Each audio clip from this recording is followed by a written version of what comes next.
I just don't see a world where people don't embrace this, because once it's perfected and we're so close, I don't see people saying like, "Oh, I don't want to watch that." Like, I don't, it's not made by a human. Like, I just don't buy the fact that people are going to say, and so the reason I want to talk about this is I just keep seeing a lot of weird takes by people who just don't seem to be getting it. They don't understand. And I'm having, I guess this is more of a negative outlook on humanity, but I'm basing it on reality of what I've already seen happen already, which is people don't care. They just want slop. People already go and watch what I think are horrible movies all the time. They already are fine watching the same movie, a Marvel movie, superhero movies. They just watch the same thing over and over and over again. They don't care. People don't care. They want the John Wicks. They want the Marvel movies. They want the superhero movies. They don't care how good they are as long as they see people in tights fighting and punching each other. Even if they've already watched 1,000 times, they want to watch it again. They're not as picky as you think. And I think once you have AI that's capable of doing a 90-minute movie or stitching together things like that, I don't see why people are going to want to watch. Like, why watch a Marvel movie that has CG that you can tell is CG, and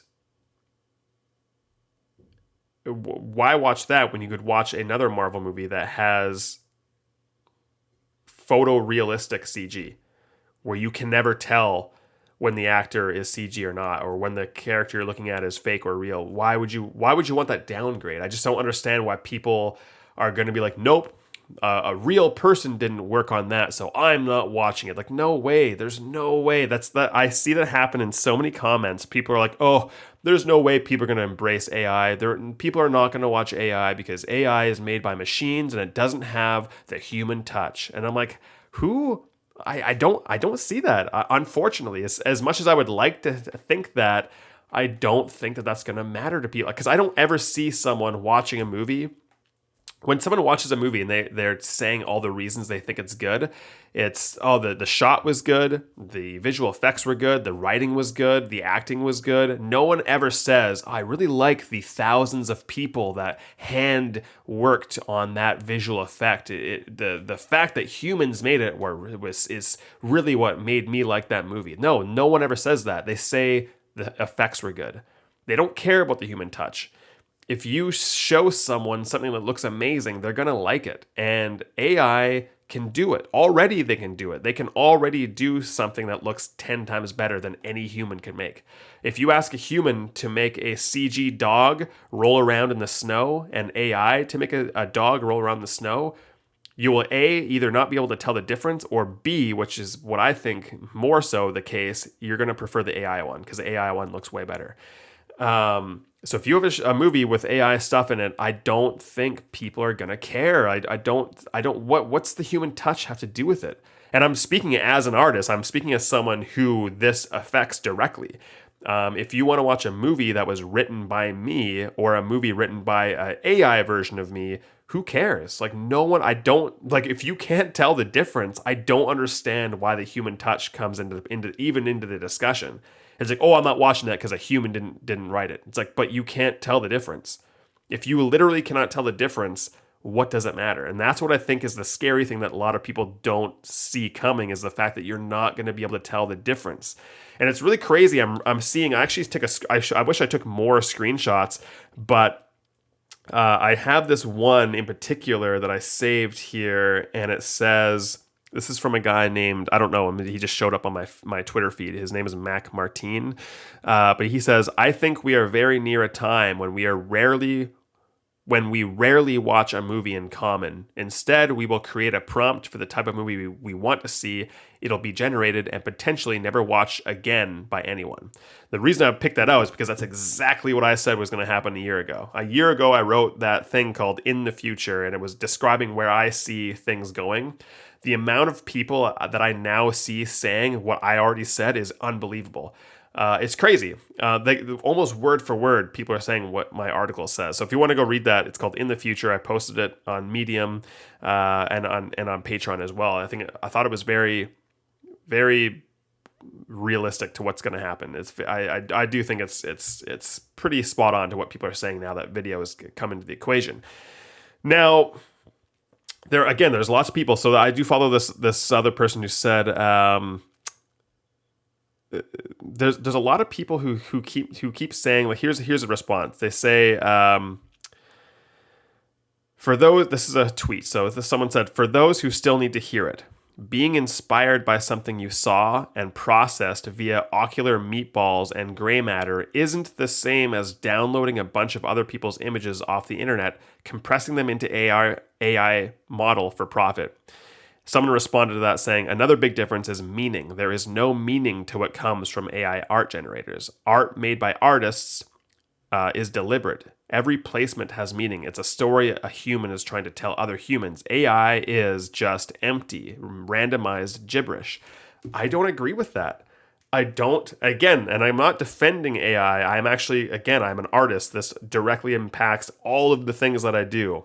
I will be from where things are going right now, I will be the first person replaced. Like AI screenplays, AI movies, AI video game. Like this is there for whatever reason. AI is coming after creatives first.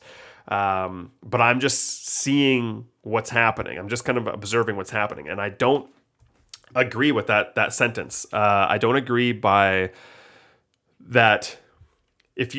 So there's a lot of people saying that if you get inspired by AI art, it's empty.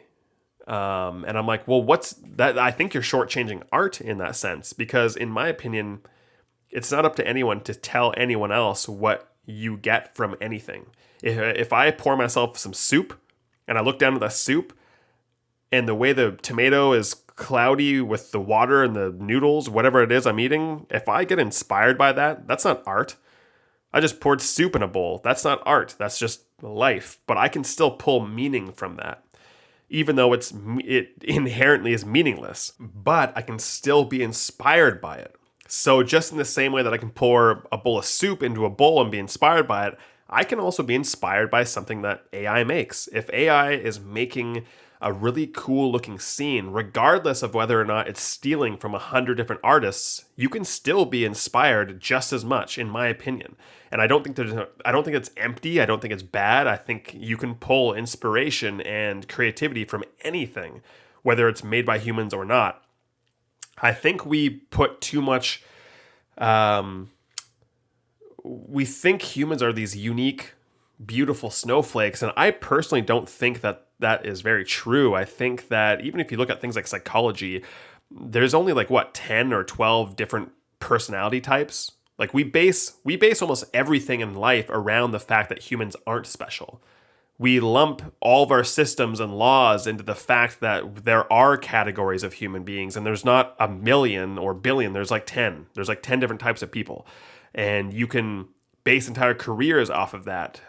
Whether it's food, psychology, music, whatever it is, you target demographics because there are so few unique people. If everybody was a unique snowflake, it would be impossible to market to anybody because you would only ever be able to market to one person. But the fact is, you can market to 1 billion people because there's 1 billion people that act and think the exact same way.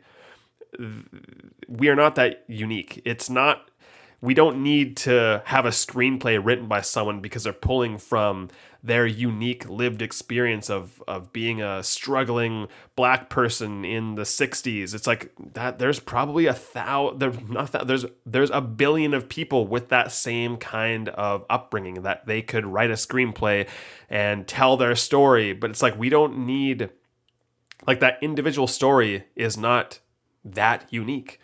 It's something that AI could be like, okay, so I'm going to pretend that if this is AI speaking, they're going to be, all right, I'm going to pretend I was growing up in the 60s as a struggling black person. That's not going to be very hard for a AI to come up with. It will be able to come up with anything it wants to very easily. And I don't think people realize that it's going to be easy to replicate the human spirit. Now, that's not necessarily even a bad thing. It's just you have to admit, And I don't know why people are so afraid of admitting that human beings might not be that special or unique. It's just a fact. That doesn't hurt my own special. That for me, that doesn't hurt me as an artist. If I say like, oh, I'm not special, that doesn't hurt my art. I still want to make art. I still want to tell my story, even though I think my story is probably a dime a dozen. Because that's just, I like to make stuff, and I don't care if AI can replicate.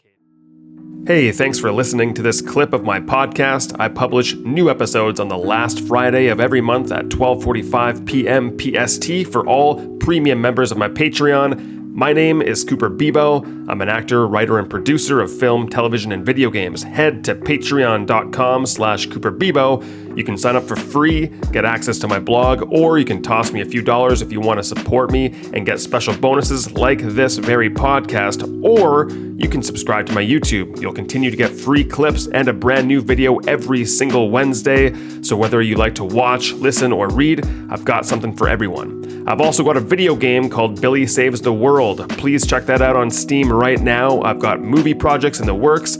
I update all of that stuff in Discord all of the time. Again, the basic channels are free to join. Just head to patreon.com/CooperBebo to get access. Thanks again, and I'll see you in the next clip.